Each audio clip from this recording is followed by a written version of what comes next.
Добрый день, дорогие друзья, с вами Грицай Максим. И сегодня у нас 281-я лекция в курсе лекций, посвященных духовным, целительским и иным духовным практикам.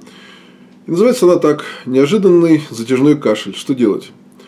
Наверное, каждый из нас попадал в такую ситуацию, когда вдруг ни с того ни с сего нас просто охватывал совершенно безудержный кашель, причем он мог длиться довольно долго. Непонятно, что это. Если дело происходит зимой, то все вокруг начинают участливо спрашивать, не больны ли вы, не простужены ли. Но нет, не простужен. Если летом, в общем, никто ничего уже не понимает, человек продолжает кашлять, через некоторое время этот кашель затихает, потом он может возникнуть еще и еще раз. И, в общем, никто не понимает, что это, чем это лечится, вообще лечится ли это. Конечно же, это не лечится. По крайней мере, теми техниками, которые предлагает современная медицина. По моим практикам, такого рода кашель чаще всего связан с травмами горла в прошлых инкарнациях, любыми тяжелыми, острыми, режущими и колющими предметами, которые, в общем, повредили горло человеку. И с тех пор эта информация, записавшаяся в нашу душу, кочует с нами из инкарнации в инкарнацию, и, видимо, периодически вызывает этот самый неприятный кашель. Лечится это, в общем, моими техниками достаточно примитивно.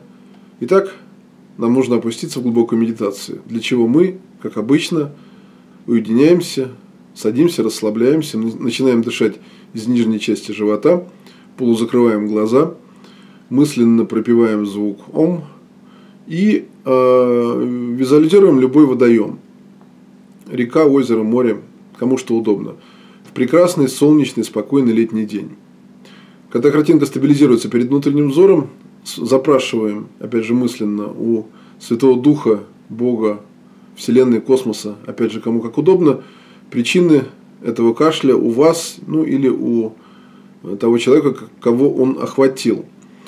И, соответственно, расслабляемся, и где-то секунд через 5, через 7, если вы нормально держите эту медитацию и не начинаете о чем-то думать, перед вашим внутренним взором появляются первые причины. Не бойтесь, скорее всего, они связаны с травмами, которые были нанесены вам или вашему пациенту. То есть, это что-то такое острое, колющее, рубящее, протыкающее, пробивающее. Представляем себе, что в нашей руке огромная теннисная ракетка, которой мы эту картинку стираем, растворяя ее полностью в воде. Если стирается плохо, эта ракетка словно топором дробим на части и опять стираем до тех пор, пока картинка не растворится полностью. Сделать это нужно именно так, иначе эта причина останется активной, и нам ее будут показывать снова и снова. Как только очередная причина растворилась, опять запрашиваем новую причину, и так до тех пор, пока нам не перестанут их показывать. После чего открываем глаза. И, соответственно, ждем, когда активируются следующие причины, если таковые имеются.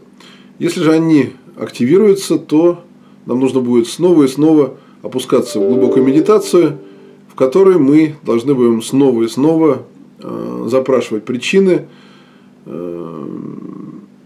этого кашля и снова их стирать. И так, в принципе, может протянуться достаточно долго, будьте к этому готовы. Так как мы живем бесконечное количество инкарнаций, то и травм в наше горло нам может за это бесконечное количество инкарнаций прилететь достаточно много.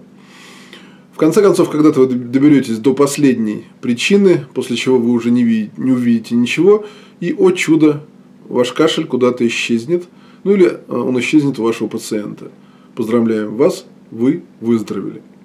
На этом позвольте данную лекцию закончить. Пару слов о книге, которую я написал. Книга называется «Теория практики дистанционного исцеления и иные духовные практики». Скачать ее можно с сайтов Ридера, Литрес, Озон, Амазон и со многих других. Дробно она выложена на моем сайте Медитация.ру. Читайте и исследуйте эти практики. Закачивайте себя и ваших пациентов позитивной энергией. И, соответственно, излечивайте себя и ваших пациентов от тех заболеваний, которые у вас или у них есть, и помните, что это прямой путь к здоровью и процветанию. А также ставьте лайки и подписывайтесь. Всего доброго, до следующей лекции.